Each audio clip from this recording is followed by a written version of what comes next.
I've been interested in music since I was really little. I started out by singing in my church choir when I was probably 5 or 6.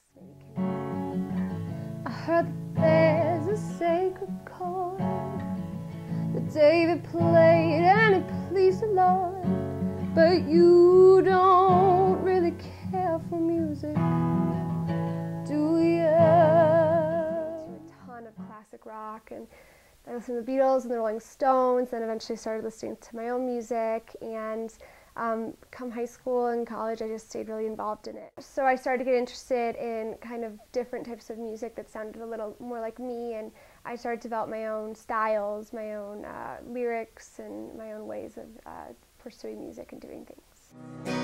I wish better days for you, one that's in full bloom. Standing tall in the clouds, shining bright, shining loud. The reason I really learned an instrument is because I grew up a singer, and I've been singing for years and years. And a good friend of mine, who's also a fabulous musician, heard me sing once and told me that, you know, it's awesome that you can sing, but you're never really going to do much with it if you can't play an instrument and write your own music. So right after that is when I started working my butt off and working really hard to really learn an instrument, and I'm still learning all the time. It's been such a cool experience. But yeah, so ukulele and guitar.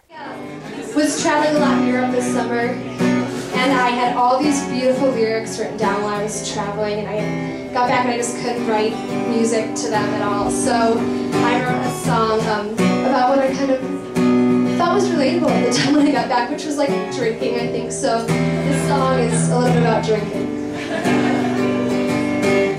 Sweet smell, but I forgot your name. Met you once, but I'm not to blame. Drinking hand, and it's a shame that I'm not better. Hand to hold when I feel sweet, and then there's cold, and then there's me. Look out for 23. Maybe I'll be better.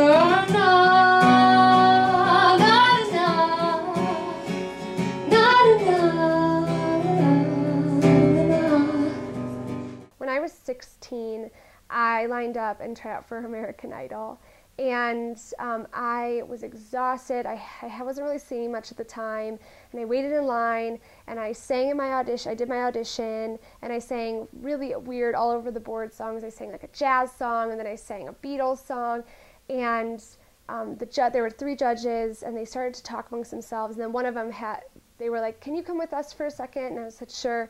So they grabbed me and brought me into a corner, and this guy had this long talk with me, which I think is just the strangest thing, because it seems like at American Idol they kind of bring people in and out, and it's sort of like a fast-paced process. This guy talked to me for a good 20 minutes, and he just gave me a talk about how, you know, you've got a future in this, you need to stick with it. You know, if you do this, if you go through the next round right now, it's not going to be very good for you. You're way too young. You don't have kind of your vibe about you. You need to kind of develop your strengths as a musician and decide what you sound like. And even though I was devastated, I left crying, all I wanted to do was be on American Idol, I'm actually so thrilled to have had that experience, because it kind of showed me that if someone who's just producing this crazy TV show thinks that I have enough talent that he wants to actually take the time to tell me to stick with it and maybe come back in a year or 2, or to at least just like work on practicing, and that I could have a career in this, I think that kind of spurred this interest in pursuing it as more than just a hobby. All the other kids with the pumped up kicks, you better run, better run. Oh my God, all the other kids with the pumped up kicks, you better run, faster than my bullet. Ooh, faster than my bullet.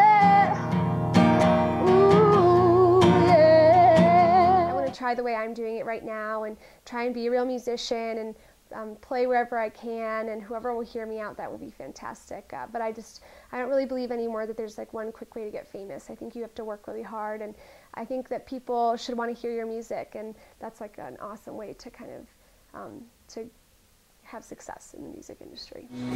Blue jeans, white shirt, walked into the room, you know you made my eyes burn. It was like James Dean, for sure. You're so fresh to death and sick as cancer. You were sort of punk rock, I grew up on hip-hop, but you fit me better than my favorite sweater. I feel like it's a little more natural, except when I was backpacking in Europe this past summer, I didn't have a guitar with me. I had like a little toy Moroccan guitar that I didn't really play that much, but I wrote a ton of lyrics. It was really weird. It was the first time I didn't really have the opportunity to write whenever I kind of felt like it, and all of a sudden I had all these amazing experiences and I really just wanted to sit down and write about them. So I bought this little tiny notebook at a train station in Italy, and I just would write all the time. I'd draw pictures, and I came home with tons of lyrics. And it was really difficult working backwards and trying to put these lyrics to music. It's just because a lot of times it was hard too, because I had been traveling and these lyrics were so special to me, and I wasn't sure how to match them up to kind of accomplish the mood with the music I wanted. But it was actually super cool. Somewhere far away, I hoped you knew I never meant to hurt you. I hope you never forget what I remember, the memories I fall asleep to. We would lie in bed all day, waiting to grow old. Don't you remember telling secrets on the patio?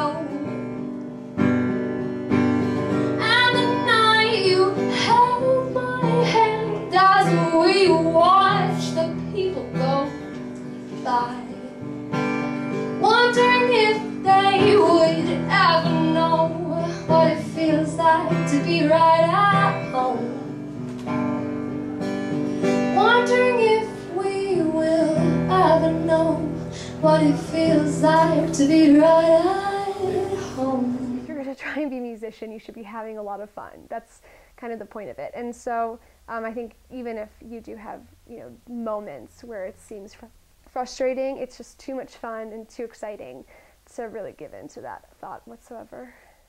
I always say singer-songwriter would be the genre I would place myself in, just because it's kind of wide encompassing. And when I play places, I play Merle Haggard and Johnny Cash, and then I play Lana Del Rey, and I play Jimmy Buffett. I mean, I really play everything, and then my own stuff. But the more I get involved with writing music, the more I want people to know it, so I kind of say I'm a singer-songwriter.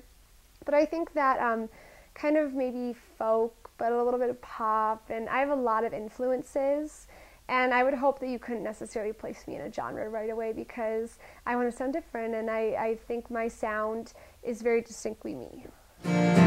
This is what is left of me, this is all that I have left. And if you say I will stay wherever you want me to. And if you say go, I will run a million miles for you. This day will fade, but in the morning there'll be a light shining through. Maybe we fly away and try something new. Something new. Something. To my fans, spread the word. I would love future fans to come out to shows, tell me what you want to hear. Thank you for listening, because at this point, a while ago my only fan was my mom in the living room, and that was a great fan to have, but it's been so fun having people get interested in my music, and it's so exciting to me that people are listening. And so to anyone who is listening, thank you so much. And I wouldn't be doing this if it weren't for you. There was a time when you let me know what's real and going on below, but now you would never show that to me. Do you remember when I moved in you? The holy dove was moving too, and every breath we drew